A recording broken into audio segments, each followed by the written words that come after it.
price is absolutely the narrative. And if you don't believe that, you are fooling yourself. The best story will win. If you look at the different investments you have, the better the story is. When price action happens, all of a sudden that story is true. It's good. It's come to fruition. And if you're in a ship and you've got massive sales, which is your narrative, you're waiting for that wind. That wind is price. When that comes, it'll blow your ship right to the front. Welcome back to another episode of the Ben Bergs podcast. I'm Ben, your favorite high school dropout and founder of Collective Shift. Alongside Ms. Bergs, your favorite MBA and CEO of Collective Shift. Join us as we bring you world-class crypto research and strategies to help you dominate this crypto bull market, as well as behind-the-scenes view of us scaling a fully remote subscription research business here in Australia. And if you love listening to our podcast, or if you like this episode, we'd really love for you to subscribe. It really helps us out and grow the podcast. Today, we're talking about why crypto price is the narrative. And when we talk about how to get into the right narratives, how to get into the right tokens, crypto price is usually things that drive narratives, right? It's a pretty, it's a catch 22. You want to get in the right narratives to drive up the price, but yet the price is the thing that drives the narrative. And we talk about when retail investors are going to come back, when is there going to be interest again, when is crypto going to be back in mainstream media and the narrative comes back. Well, the reality is when Bitcoin goes up and the narrative comes back is when the price increases. So we wanted to talk about this because I think people overcomplicate it, but yeah, Bergs, at the end of the day, prices talk, asset values talk. That's what gets people interested. Exactly. People talk about the horse driving the cart, but they need to understand the horse is always price. No matter what is in your cart, whether you have, you're building some amazing like gaming ecosystem and you've got a brilliant token, you've got a huge community and people have been building on it for 2 years, no one cares. Like maybe 5 people care, right? And you and I know, and we've got a huge research team that understands the fundamentals, but no one cares until that price pumps. And the classic example is looking at Solana now. And again, sorry, not throwing shade at Solana. It's an alternate L1. But looking at that and why are people attracted to it? Like Solana's been doing a lot of stuff in the background. It's actually, we're bullish on Solana in our shift list. And it's been doing a lot of work. But as soon as the price pumps, people go across. As soon as people get a fat airdrop, people go across. Everyone's in Solana now. Why? Because they want another airdrop. They want to get a bit of the price action. They are the laggards, not the people that were in there when the fundamentals were good. And it is always price that pushes that narrative forward, Ben. 100%. And when Solana eventually has a bit of a retracement and Ethereum starts to go this year, and then ETH Layer 2 start to go, and then altcoins on ETH start to go, the narrative will switch and then everyone will be back over Ethereum again. Isn't it wild where it's like, there's all these people that they're like, I'm leaving Ethereum, it's trash. Like, look at this roadmap. It is so crap. And like the price hasn't even moved. And it's like, well, okay, but everyone's still showing up to work. They're still building, they're still delivering. It's got heaps of like activity, heaps of TVL. As like, it just shows the market has spoken. I'm like, hey, the market isn't even here. Look at things like Bitcoin. It's like, yeah, it's gone up like 10%, right? Which is nothing in crypto. And we've got the ETF, which is going to be approved in like 5 days. This is the 5th of January recording this.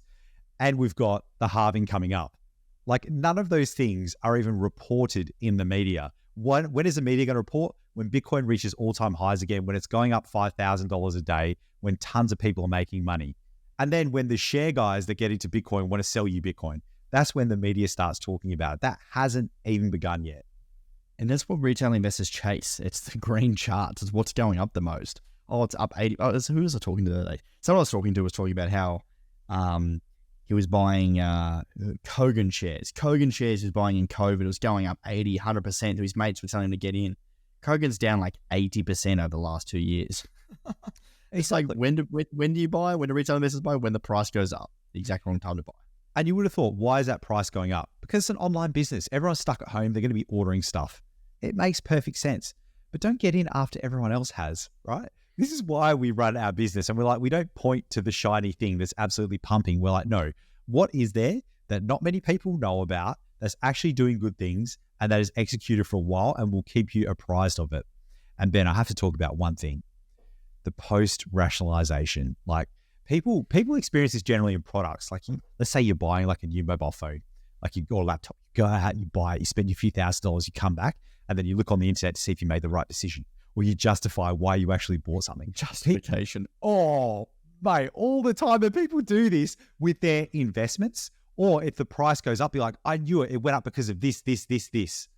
Like if you ask me about Ethereum, I can give you 50 reasons why the price is going to go up, but the price hasn't moved. And those people on Twitter, as soon as the price moves, see, I told you here. And people that try to go back and be like, look at Arbitrum, the price is absolutely pumped. I don't know why. Like I'm an Arbitrum holder. I know it's an amazing ecosystem. I'm right across what they're building and what they've done. I don't know why the price has gone from like $1.10 to $1.90 in the last like week. I don't know why people are buying. I'm sure there's 50,000 different reasons why that has occurred. I knew fundamentally it was a great thing and they're constantly delivering and the community's great. But that price going up, I do not know why. And even people are posting on Twitter. But then, Ben, you get these thread boys that are like, Arbitrum's gone up for these reasons. Half of those reasons are like 6 months old, 3 months old. One hasn't even been done yet. And it's just, price is absolutely the narrative. And if you don't believe that, you are fooling yourself. That's like TA, right? You know, this chart, this line has crossed this path and it's, you know, it's crossed the 6 month RSI moving average. And that's why we're going up. And then it doesn't. And then it's like, oh, that, you know, that was the other alternative because if this happened, well, then that happened. It's like, oh, guys, come on. This is absolutely right. And it's like, yeah, with traders where they talk both ways and then be like, oh, I wonder why this happened. This is exactly why.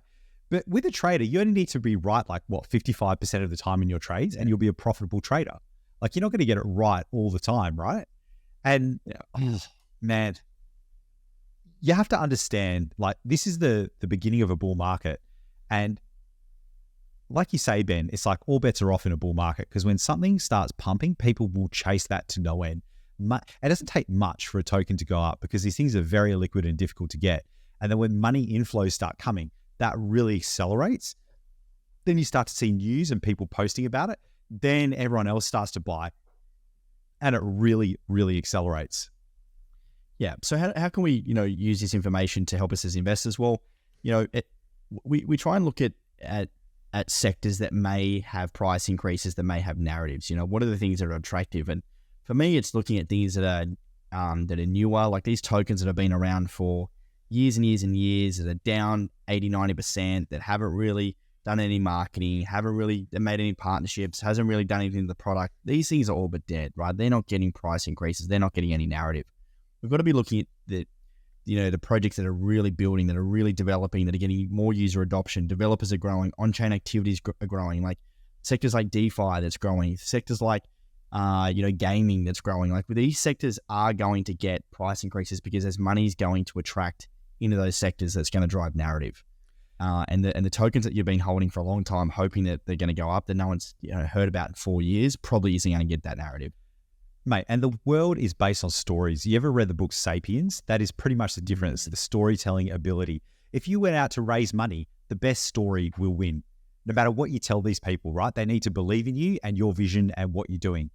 And if you look at the different investments you have, the better the story is and more, if they're actually executing and it's a good story, when price action happens, all of a sudden that story is true, it's good, it's come to fruition, and it's an amazing thing. And the best story, that best narrative will win.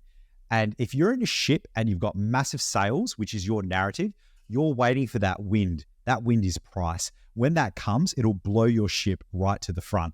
So you need to be looking for those sectors and those tokens within those sectors that have been executing, that have a really good narrative, that actually have their place in the world. And Ben, previously it was the metaverse, right? Where those tokens absolutely pumped, everyone made a lot of money, but they didn't really have product market fit and it didn't really belong in the world. So they had the best narrative, they had the price action, everyone's going to be in the metaverse, and it never really happened because it was removed from reality. People didn't care about that removed from reality part. It was more about what story can you tell me? I only have 5 minutes and I'm going to spend my money. And the best story will get my money. And that recognizing that when narrative takes over and it overvalues the price of the asset, that's when you get a sell opportunity.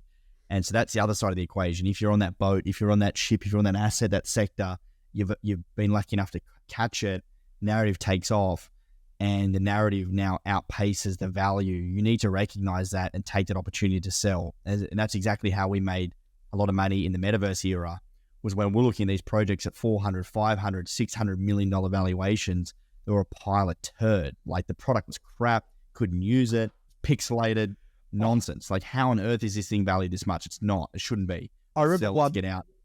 You called me up and there was one particular one that was valued at $2 billion.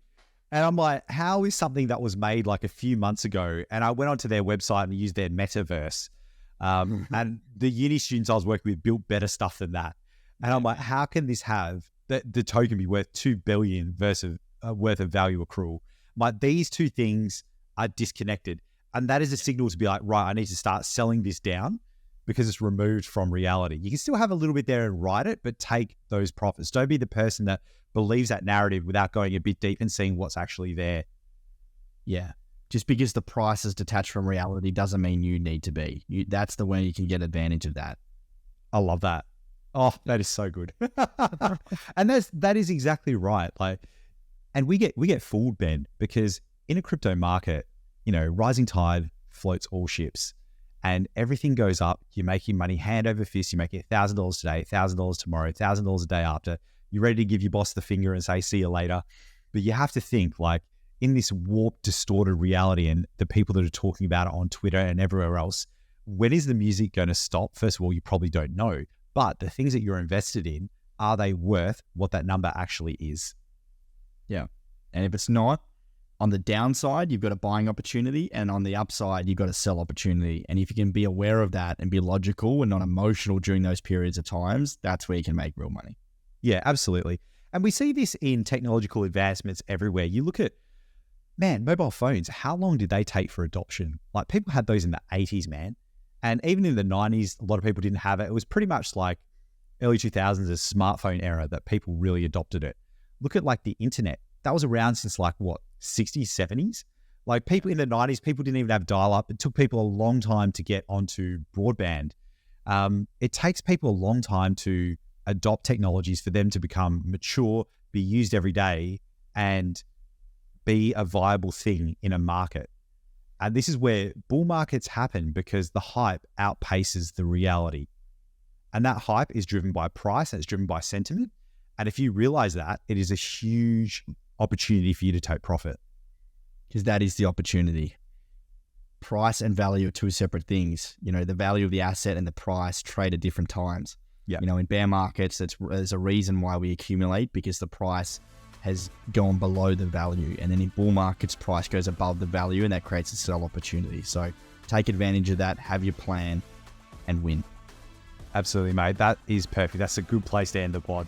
Let's wrap it up there. Guys, thank you so much for listening. Hopefully that helped. If that helped, either in a minuscule, you're going to get a 1% gain on our tips and tricks. We'd love for you to subscribe to the podcast. Head over to the subscribe button on YouTube, or if you're on podcasting apps, Spotify, Apple, Android, whatever you're on, please subscribe. It really helps us grow the podcast so we can keep coming to you each and every week. And we'll see you on the next episode. Thanks, champions.